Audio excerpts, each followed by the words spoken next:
Assalamualaikum warahmatullahi wabarakatuh. Saya Abdul Muiz, merupakan petani dari Dusun Payabatu, Desa Tanjung Mancang, Kecamatan Kejuruan Muda, Kabupaten Aceh Tamiang, Provinsi Aceh, mengucapkan terima kasih kepada Bapak Presiden Republik Indonesia, Insinyur Haji Joko Widodo, yang telah membuka kembali kebijakan keran ekspor untuk CPO dan turunannya, sehingga hal ini bisa menormalisasi kembali harga TBS seperti sedia kala.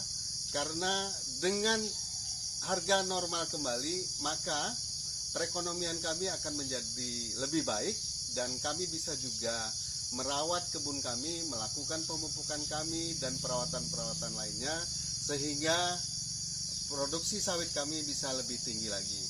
Demikian kami sampaikan.